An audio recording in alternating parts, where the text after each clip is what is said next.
Le FBI a découvert ce matin un tunnel que le rappeur avait construit dans sa maison, relié au sous-sol d'une ancienne résidence de Michael Jackson. Il s'agissait d'un véritable manoir souterrain. Les officiers ont trouvé des objets étranges sur le sol, comme des vêtements d'enfants. C'est terrifiant de savoir que cela existe. Je pense qu'ils ont découvert des tunnels sous la maison de Diddy. Est-ce vrai? Oui. Le fils de Diddy, Christian, vient de révéler ce qui se passait dans les tunnels sous le manoir de Diddy et comment Diddy l'invitait aussi à ses freak-offs. Des images de Diddy avec son fils lors d'un freak-off ont été présentées au tribunal et les choses s'intensifient. Nous avons un nouvel aperçu des perquisitions au domicile de la star du hip-hop, Sean Diddy Combs, à Los Angeles. La mère du fils de Diddy a récemment publié cette vidéo sur sa page Instagram, critiquant les agents fédéraux pour avoir utilisé une force militarisée contre son fils. Misa Hilton, la mère de Justin Combs, a partagé une vidéo de surveillance accélérée des perquisitions de lundi dernier, alors que des agents de la sécurité intérieure ont investi le domicile de Diddy, estimé à 40 millions de dollars, à Los Angeles. Dans les premières secondes de la vidéo, on voit des véhicules blindés arriver devant la maison. Ensuite, des agents armés ouvrent une voiture garée dans l'allée. La vidéo met en lumière un agent qui remarque la caméra de surveillance et la dirige vers le sol. Une fois à l'intérieur, les agents fédéraux utilisent un drone. La vidéo montre ensuite Christian, le fils de Diddy, les mains en l'air, poussé contre un mur puis menotté. Justin Combs, un autre fils de Diddy, apparaît ensuite les mains sur la tête, alors que les agents l'emmènent dans un couloir. La vidéo se termine par l'image d'un autre homme apparemment traîné hors de la maison par les agents. Des photos de l'après-perquisition montrent Christian et Justin sur la pelouse du domicile de Los Angeles, tandis que les agents poursuivent leur fouille. La mère de Justin Combs a publié une déclaration avec la vidéo, dénonçant la manière dont les agents fédéraux ont géré la perquisition. La déclaration indique « La force excessive et ouvertement militarisée utilisée contre mes fils Justin et Christian est déplorable. S'il s'agissait des fils d'une célébrité non noire, ils n'auraient pas été traités avec la même agressivité. » Des rumeurs selon lesquelles il y aurait des tunnels sous le manoir de Diddy, reliant des pièces souterraines au manoir Playboy, ont toujours existé. Mais maintenant, le FBI a confirmé que Christian, le fils de Diddy, était dans l'un de ces tunnels lors de la perquisition en 2024. Les rapports affirment que l'entrée de ces tunnels se trouvait sous le tapis de la chambre principale de Diddy et menait à des tunnels construits sous le manoir Playboy dans les années 1970. Le FBI a découvert ce matin un tunnel dans le manoir du célèbre rappeur Diddy à Los Angeles. Après avoir reçu un tuyau anonyme de voisins, les agents se sont précipités sur les lieux. Lors de leur fouille, ils ont découvert un tunnel sous le tapis de la chambre de Diddy. Malgré les supplications de la famille pour entrer, les officiers ont hésité, mais ont finalement décidé d'explorer. Le tunnel semblait fraîchement creusé, avec de la terre humide sur les murs et des déchets éparpillés. En s'enfonçant, l'espace étroit s'est soudain ouvert sur 6 pièces verrouillées. Les agents n'ont pas pu accéder à ces pièces et, plus étrange encore, ils ont trouvé plusieurs intersections dans le tunnel. Par mesure de sécurité, les agents ont appelé des renforts et se sont séparés pour enquêter davantage. Ce qu'ils ont découvert était choquant. Un tunnel reliant le tristement célèbre manoir Playboy, ainsi que d'autres menant aux maisons de plusieurs célébrités hollywoodiennes. Les agents ont rapidement encerclé ces résidences. Ils ont trouvé des tunnels souterrains dans les maisons de Diddy. Cela a d'abord été évoqué par une source anonyme qui parlait des tunnels sous le luxueux manoir de Diddy à Los Angeles. Il s'agissait d'un tunnel de nage sous-marin menant à une grotte mystérieuse, rappelant l'utilisation ancienne et moderne des grottes par l'homme. Tout cela est bien sûr présumé, mais on dit que ce tunnel est relié au manoir Playboy. Vous vous souvenez de Hugh Hefner, l'homme qui vivait avec toutes ses femmes dans son manoir? Il n'y a pas de preuves disponibles pour le moment. Cependant, des rapports notent que les manoirs de Combs ont une piscine avec un tunnel de nage sous-marin. On dit qu'il n'est pas relié au manoir Playboy, mais il y a une raison pour laquelle le manoir Playboy revient sans cesse. Il y a 10 ans, des tunnels souterrains étaient en construction vers le manoir Playboy pour des personnes comme Jack Nicholson pour son anniversaire. Ainsi, il n'avait pas à passer par l'extérieur, mais pouvait se rendre secrètement au manoir Playboy pour faire on ne sait quoi. On peut voir ici les esquisses de ces tunnels souterrains en construction. Ils travaillaient dessus, et ils étaient censés relier des célébrités comme Jack Nicholson, Warren Beatty, Michael Jackson, pour n'en nommer que quelques-uns. Selon le magazine People, ces tunnels souterrains vers le manoir Playboy ont été scellés dans les années 1980. La question est, y croyez-vous? Restez prudents et soyez malins.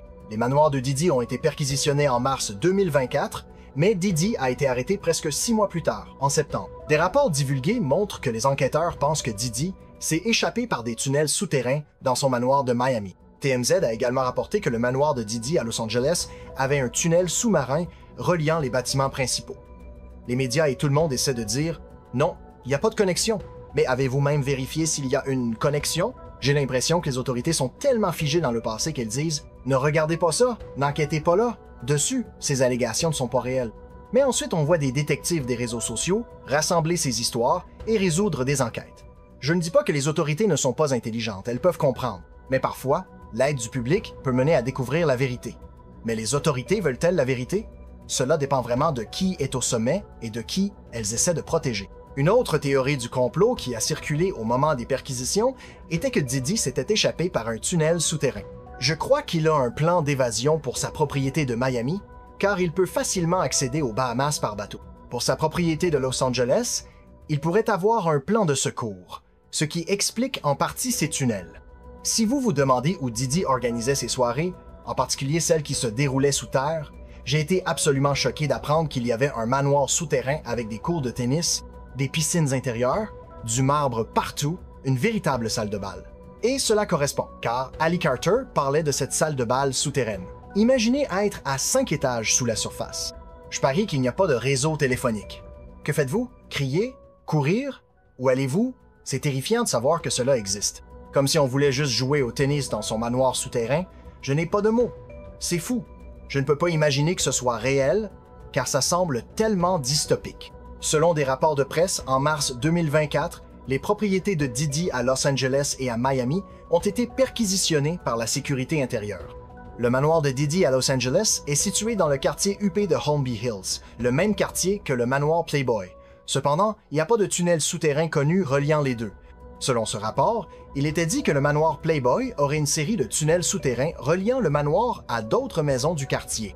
Cependant, un membre du personnel a déclaré au site que les tunnels ont été fermés en 1989. Et je ne sais pas pourquoi les célébrités ont si peur de reconnaître ces tunnels. Moi, je dirais « Oh oui, il y a des tunnels souterrains ». Des images du fils de Diddy, Christian, lors d'un freak-off dans l'un de ces tunnels, ont également été présentées dans le cadre du procès de Lil Rod. Tel père, tel fils. Christian est également poursuivi pour agression sexuelle, tout comme son père. Une plainte a été déposée par Grace Omar, une hôtesse de 26 ans, affirmant que Christian l'a agressé et harcelé sexuellement après l'avoir drogué avec des boissons trafiquées lors d'une fête sur un yacht de Diddy. En 2022, Christian serait arrivé très intoxiqué et aurait ensuite fait pression sur Omari pour qu'elle prenne des shots de tequila. Elle l'a fait. Christian aurait alors tenté de la faire boire davantage dans le studio improvisé du yacht. Omari affirme que Christian l'a embrassé sur le cou, sur le visage, tout en touchant ses jambes, ses seins et ses parties intimes. Omari aurait dit à Christian « Excusez-moi, vous ne touchez pas mes jambes comme ça. Je bougerai mes jambes où je veux. Si je veux faire ça, je le ferai. Vous ne touchez pas mes jambes comme ça. » Omari dit qu'elle a répondu qu'elle ne pouvait pas rester avec lui, sauf si un superviseur l'approuvait, sachant que tous les superviseurs dormaient à ce moment-là. C'était une manière pour elle de sortir de la situation. Elle prétend que Christian a dit « À qui puis-je parler? Je vais dire que je vous ai demandé maintenant. » Omari dit qu'elle a répondu « Eh bien, vous pouvez déjà retirer votre main de là. » Omari raconte qu'elle a essayé de retourner à son travail, mais Christian l'a retrouvée, lui demandant de lui trouver un endroit où dormir pour la nuit. Elle l'a donc emmené dans la salle de cinéma du yacht, qui servait aussi de dortoir. Elle affirme que c'est là que Christian l'a bloqué, l'a agressé, a enlevé ses vêtements et a tenté de la forcer à lui faire une fellation. Elle dit qu'elle a réussi à le repousser jusqu'à ce que quelqu'un entre. Diddy a également préparé son fils adoptif, Quincy, et a prouvé que lorsqu'on est un monstre, même la famille n'est pas sacrée. Des initiés de l'industrie savaient que quelque chose d'étrange se passait entre Quincy et Diddy, mais personne n'aurait pu imaginer que c'était aussi grave. Freddie P., un artiste qui travaillait avec Diddy, dit avoir été témoin de comportements suspects entre Diddy et son beau-fils Quincy. Apparemment, Diddy préparait son fils, et cela durait depuis que Quincy était enfant. Pourquoi étais-tu si fasciné par un enfant qui n'était pas le tien? Étais-tu en train de le préparer? Je ne veux même pas commencer ces conversations, car ce n'est pas ton enfant. Et pour le garder aussi proche, c'est comme si tu le gardais près de toi, parce qu'il connaît peu, être tes secrets, car ce n'est pas ton enfant. Si tu es ce genre de personne avec ce genre de caractère, tu n'hésiterais pas à le faire avec lui quand il atteindra un certain âge, parce qu'il n'est pas à toi. Et dans ton esprit, tu sais qu'il n'est pas à toi, alors tu le gardes très près de toi. Tu t'assures qu'il ne va pas chez son père. Pourquoi? Tu t'assures qu'il est séparé et tu lui fournis tout ce qu'il veut. Pourquoi? Il a un de ses petits secrets à la Michael Jackson qu'il ne peut dire à personne, car sa virilité en serait affectée, et ses frères le regarderaient bizarrement. Seul Poufy et Dieu savent. Tout ce que je dis, c'est qui est fasciné par le fils d'un autre homme comme ça? Ça ressemble à du grooming pour moi. Ce n'est pas la première fois que Diddy est accusé d'être impliqué avec un membre de sa famille.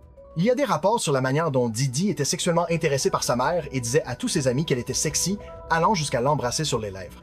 Dans une vidéo récemment refaite surface, datant de 2022, on voit Didi fumer un joint avec sa mère et parler de l'idée d'ouvrir un club de striptease avec elle en train de twerker au centre, avant de l'embrasser sur les lèvres.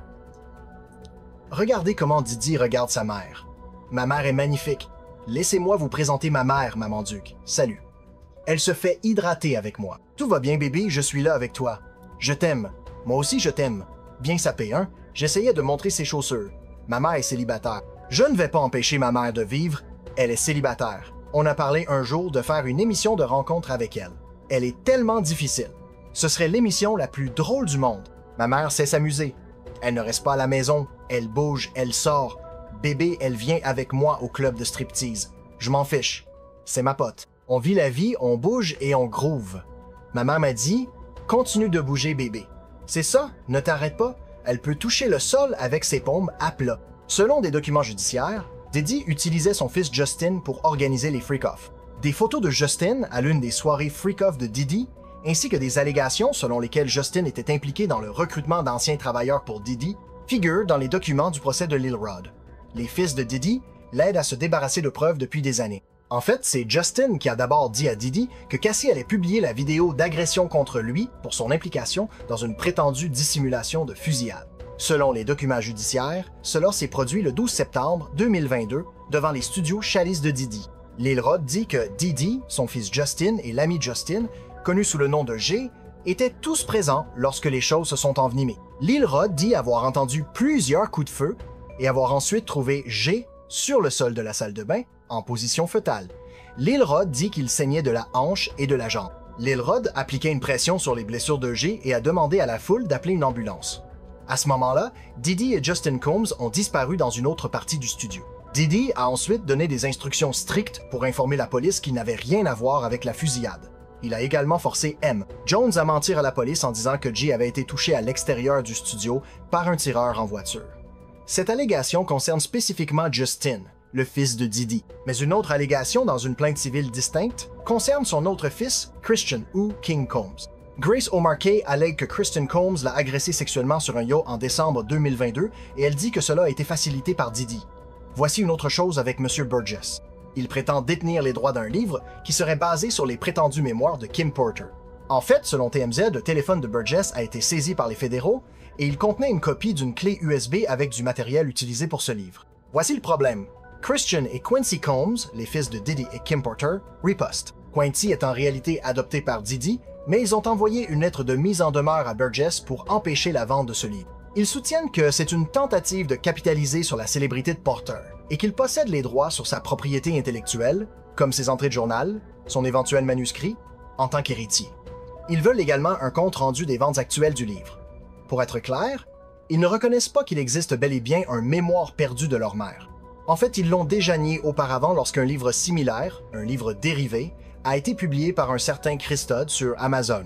Ils se sont battus farouchement contre cela, disant que leur mère n'aurait pas écrit cela. Mais ce qu'ils disent, en gros, c'est que s'il devait exister quelque chose, ils en sont propriétaires. Mia, l'ancienne assistante de Didi, a également témoigné contre lui. Son témoignage a choqué la salle d'audience en révélant les horreurs qui se déroulaient derrière les portes du manoir de Didi. Elle a décrit un environnement profondément troublant, rempli de coercition, de peur et de manipulation psychologique. Selon Mia, Didi maintenait un contrôle strict sur tous ceux qui étaient sous ses ordres, utilisant la peur comme une arme. C'était dangereux, elle savait tout. Elle savait tout sur les drogues, l'argent, l'implication de Cassie. Mais ce qui était si fou, c'est qu'elle a dit que Puff la violait à répétition presque chaque fois qu'il le voulait.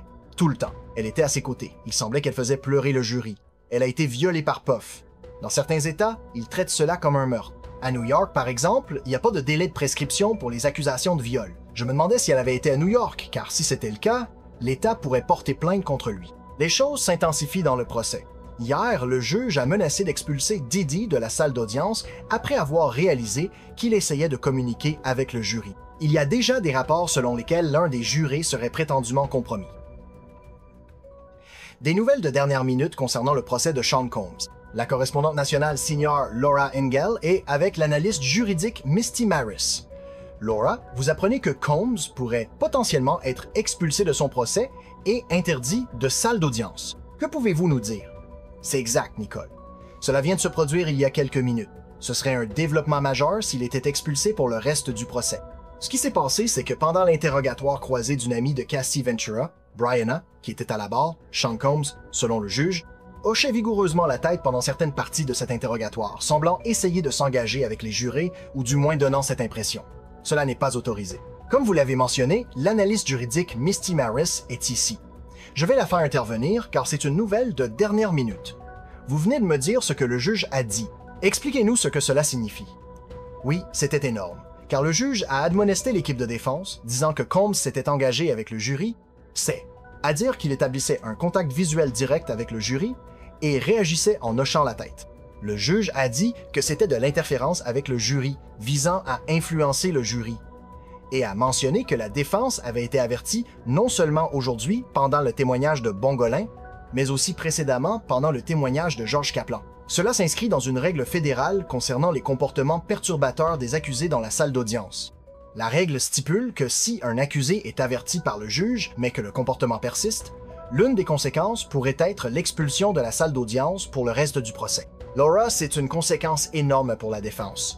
Tout au long, nous avons vu Sean Combs passer des notes, ce qui est autorisé avec sa défense. Il a été très actif, attentif, et nous l'avons vu hocher la tête pendant certains témoignages, mais c'est quelque chose de différent, n'est-ce pas? S'engager avec ses avocats, passer des notes pendant les témoignages, même réagir un peu aux témoignages des témoins, regarder le témoin, et peut avoir une réaction, tout cela est acceptable. C'est lorsqu'il s'agit d'un engagement avec les jurés, quelque chose qui pourrait tendre à les influencer d'une manière ou d'une autre. Ce que le tribunal examine, c'est s'il y a influence ou intimidation. Est-ce ce que fait l'accusé? Et cela pourrait-il avoir cet impact? Ici, le juge a pris une position très ferme. Et garder à l'esprit, du point de vue de la défense, ce serait la conséquence la plus sévère, l'expulsion de la salle d'audience, car chaque accusé a le droit d'affronter ses accusateurs. Pour la première fois, des preuves concrètes sont présentées contre Didi. Des photographies du jour de l'arrestation de Didi ont également été publiées, montrant la chambre d'hôtel de Combs remplie de sacs de drogue, de bouteilles d'huile pour bébé et même d'armes. Ce soir, nous avons un premier aperçu de l'intérieur du manoir de Combs à Miami, le jour où les agents fédéraux ont forcé la grille l'année dernière pour le perquisitionner. Un agent fédéral a témoigné sur les preuves. Des armes et des munitions saisies chez Didi, trouvées près des prétendues fournitures de Freakoff, qui incluaient des dizaines de bouteilles d'huile pour bébé, des boîtes de talons hauts, des contraintes de bondage et des cordes, également photographiées comme preuve ce jour-là, des messages motivants sur le miroir de la salle de bain de Combs, incluant « Tu allègues un mouvement ascendant » et des drogues, beaucoup de drogues, y compris celles trouvées dans des sacs plastiques à l'intérieur d'un sac Gucci et des comprimés orange avec le logo Tesla qui se sont révélés positifs pour « Si Didi est libéré, ce ne sera pas parce qu'il est innocent. Ce sera parce qu'il a acheté le système. » Mais la vérité est maintenant révélée. Et peu importe la profondeur des tunnels, il ne peut plus se cacher. Ce procès ne concerne plus seulement Didi. Il s'agit de l'industrie qui l'a protégée et elle est enfin mise en lumière. Alors, pensez-vous que la justice est possible lorsque le système est à vendre? Dites-le nous dans les commentaires. Cliquez sur le bouton « J'aime » et abonnez-vous pour ne rien manquer de ce qui va suivre.